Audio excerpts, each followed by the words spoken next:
Hey guys, and welcome back to the Movie-Club Emporium. And this week we are discovering, sadly, that I am immune, for the most part, to the nostalgia bug because we are going to be talking about the long-awaited sequel, Beetlejuice. Now, let me be very clear. The first Beetlejuice is fantastic. However, that is not where that is. I'm not visually goth like Beetlejuice, Nightmare Before Christmas. Like that, I was musically goth. Like I was listening to the Cure and Joy Division. Wasn't visually goth, so I don't hold that as like, I love Beetlejuice. Like it's great, but it's not even my top. It's probably top five Burton, but it's not. Maybe top. Well, yeah, maybe top five. Maybe. Ooh, maybe top five. So I don't hold it in like that holier than thou regard. But I was curious. Mostly, I was really rooting for Michael Keaton after him just kind of being burned twice, trying to return as Batman. Finally coming back as Beetlejuice, which they've been trying to do a Beetlejuice movie uh, sequel since probably the late 80s, early 90s. To finally have him come back as his character, kind of give him a resurgence, I think he's duly needed because he's still a fantastic actor. And then knowing that like part of his deal for coming back was that they wanted to make it old school. We were going to get old Tim Burton. We weren't going to get uh, green screen Tim Burton. Really like spoke to me, and seeing most of the cast back, and then the introduction of Jenna Ortega, who I loved in Burton's Wednesday series, and of course in X and everything, was definitely very hopefully optimistic. So Amber and I went this afternoon, uh, or I should say Saturday afternoon, to go and watch the movie in a pretty crowded theater. We went here locally, which they had it in the smallest theater of the four theaters that we have, the four screens that we have. I guess they needed the really big major theater for that Reagan biopic, the one where like Reagan was buddies with Jesus or something. I'm not sure what's going on in that movie. I did not go see that, and that large theater was quite empty at a 145 screening on a Saturday. Ours was relatively full of both, adults our age, a little older, some kids who didn't know how to sit down. But that's fine. Um, and we both went, and I made sure while watching the movie that not to look at Amber because I didn't want my face to influence her enjoyment of the movie. But we both walked out in silence. Uh, in fact, I was wondering like because I didn't like this. I did not like this. There's a lot of stuff in it I liked, but as a overall movie, um, no, I did not. I did not like this movie, and we'll get into it. But so I was kind of quietly waiting when the movie ended, without caring if there was like an after credit whatever. She just turned to me and went, "I have to go to the bathroom." So I knew neither did she. So yeah, we both kind of came out of this movie heavily disappointed. But I do want to get into some of the stuff that I really did like, and then a lot of stuff that does not work in this movie. Uh, First and foremost is Michael Keaton. Uh, the fact that all these years later he was able just to kind of turn this character back on is fantastic, and he and Catherine O'Hara, who returns as uh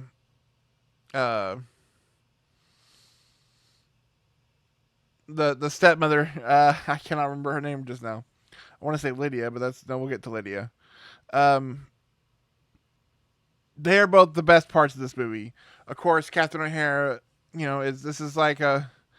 I always think that the mom from Schitt's Creek is kind of her more normal version of this character, but her return as this character is fantastic. And again, she to me has all the best little quips. She has the best like little zings.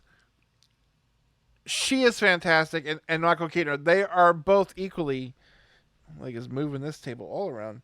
The best parts of this film. Um, Willem Dafoe as well. You don't see a lot of him in the trailer. He has a very interesting look. He has a very interesting character. You can tell he is having a lot of fun. He plays a character in this movie that is an actor. He's in the afterlife. He was an actor who played a cop a lot. And so now that he is in the afterlife, he is essentially taken over as like chief inspector of the like ghoul police or whatever they refer to themselves. Him and his bunch of like um, deputies who are all dressed like Chips, uh, extras, running around in like the motorbike helmets and mustaches and sunglasses. And they reference that he is an actor who played a cop a lot while still playing a cop, and he is having a lot of fun. Man, I love Winona Ryder, and she is as beautiful as ever. She hasn't aged a day. She is stunning how great she still looks. And I loved when they brought her back for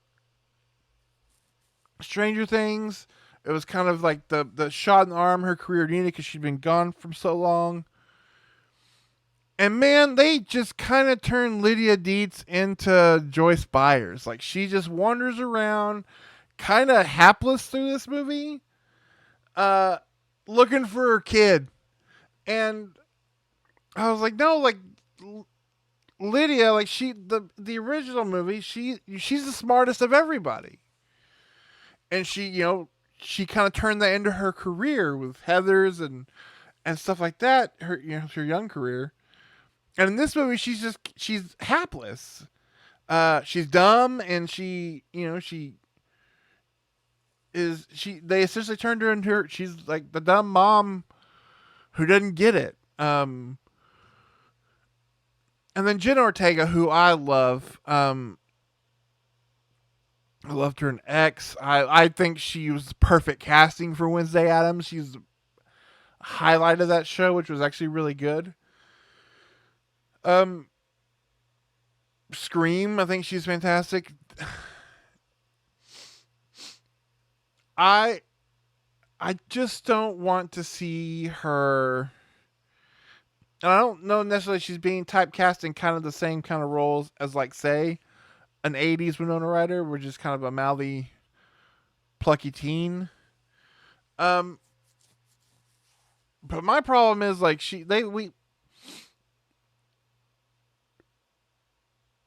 we are still like her casting is weird. Like the other movie she's in this year is where she's like a college student, like trying to like indecent proposal her English teacher, who's played by Bilbo Baggins, and then you to turn around and be like, oh, she's like this 16-year-old girly girl, and you're like, I mean, she's young and she's very petite. She's like in her mid 20s. Like it's time to maybe graduate. Maybe we get Jenna Ortega. Maybe she's a young college freshman from now on and stop putting her in high school stuff. Um, and she's fine. But she really is kind of playing the exact same, like a less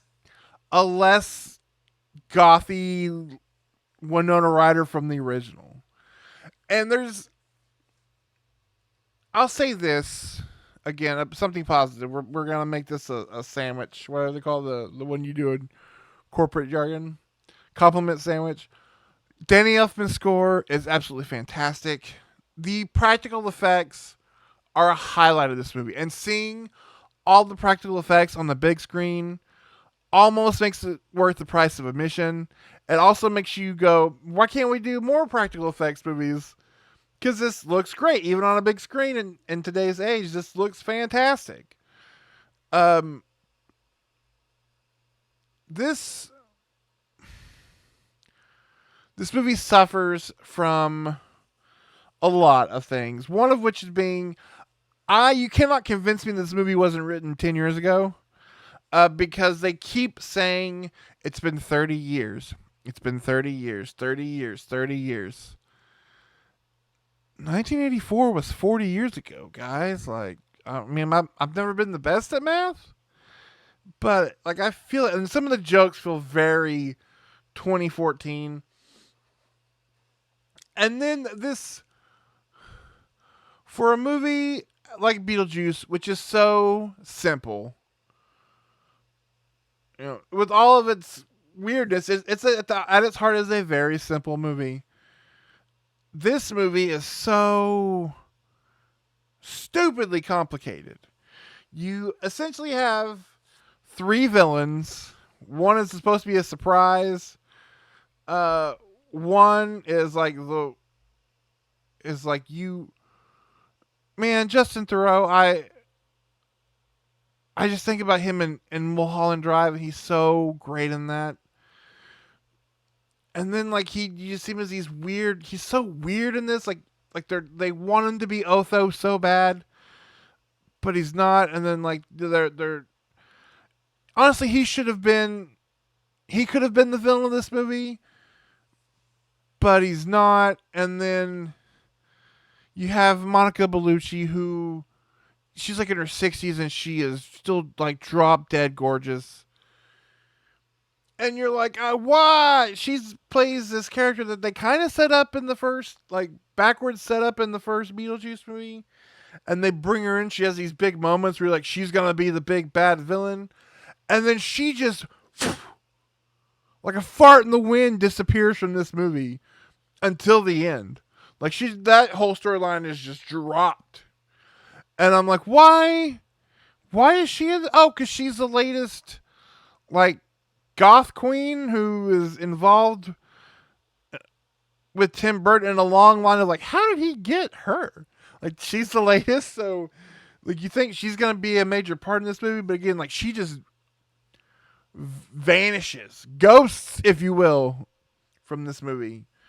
You have this character, and I guess some spoilers. You have a character who is the exact same kind of stupid trope that I hated in that Ghostbusters Frozen Empire, with like this like, I'm just, hey man, like it's cool, like I'm weird like you, we should totally hang out. That's right, I'm a villain.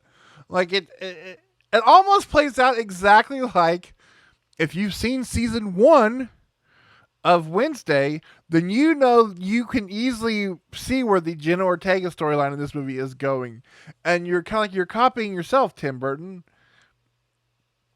And then of course at the end we have to have Beetlejuice as a villain.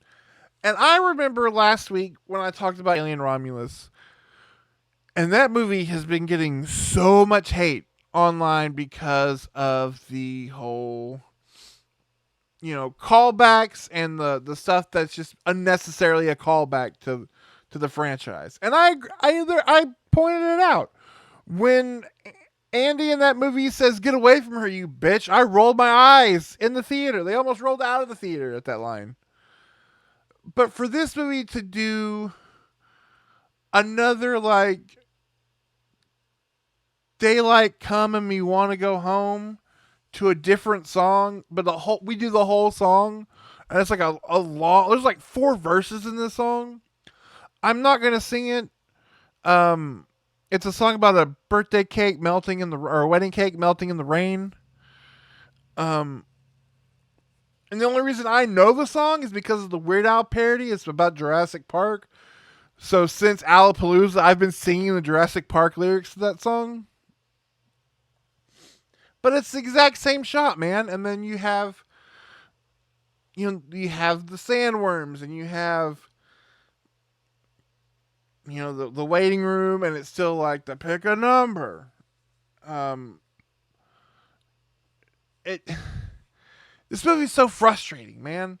And then on top of it all, and not to bring the room down, but there's a throwaway line of why the Maitlands aren't in this movie. They talk about, well, wasn't this house supposed to be haunted? They're like, oh yeah, well the couple that lived here, Alec Baldwin and Gina Davis, we found a loophole and they were able to cross over. And Jenna Ortega in the movie says, well, isn't that convenient? Like as a smartass, isn't that convenient? And yeah, like that's kind of like overly convenient. Like we don't want to put them in this movie. And look, you separate the art from the artist. Some of my favorite movies from the 1980s and some from the 90s involve a certain actor who can no longer be in movies because of the disgusting things they've done in real life. And so that actor who plays a prominent character in the original Beetlejuice, when they were like, "Oh, we're centering the movie because that we're getting back together because that actor's character died." I went, "Well, no, duh, you got to kill that character because that actor is persona non grata in movies, much less kids' movies." So to say that and then to watch this movie where you see a claymation version of him, he was eaten by a shark, so his because he gets his head eaten off, so it's just his body with another voice running around the afterlife, and like just pictures of him, like for a character. And let's be real, a character based on an actor who should not be. He should be the Voldemort of this movie. He should not be named. You know, you don't see them talking a lot about certain characters in like that 70s show reboot on Netflix because you can't. That character plays so much of a prominent factor in this movie. It's just like, it's so weird to be like, we gotta rely on this character for a lot. This character carries a lot of the plot. So much centers around this character where we can't talk about the actor because he's human garbage. Like, it's so weird that they would set that up. And that, again, that almost feels like it was 10 years ago, maybe 20 years ago when we decided to make Charles Dietz a major character in this movie before everything happened with that actor. And so I was just sitting there going, that's, I don't like this. It. So you have too many villains to where stories are just wrapped up left, right, and center. And then they come of no consequence. You have too many callbacks, like no, like just strictly spoon feeding member berries to people. Again, there is so much to like in this movie. Some of the performances are fantastic. The look and the physical practical effects and the effects, the set dressings, all that stuff is fantastic. It's beautifully made. But I don't want to say the movie's 10 years too late, but the movie itself talks about itself as if it's 10 years too late.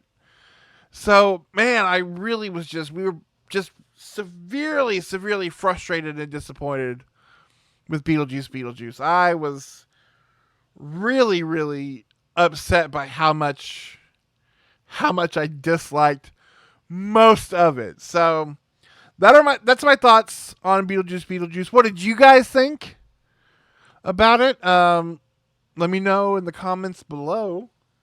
Let's get that engagement going. Next week we are gonna take a little trip down to Shyamalan Land because when there's a Shyamalan movie, I gotta talk about it because one way or the other, we're gonna have plenty to talk about. Next week we are talking about his latest film, Trap. Yay for Josh Hartnett and his resurgence. Thanks, Oppenheimer. If there's one thing that movie did well, besides pretty much everything, is that it gave us Josh Hartnett back.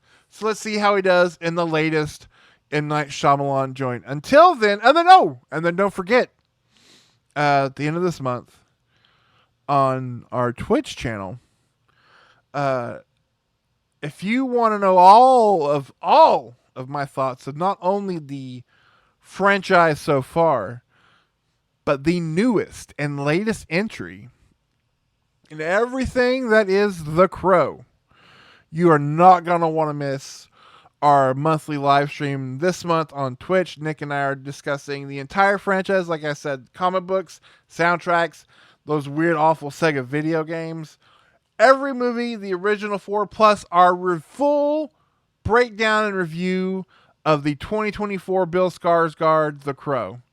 So make sure you join us at twitch.tv/The Movie Club Emporium. And join me here next week as we talk about Trap.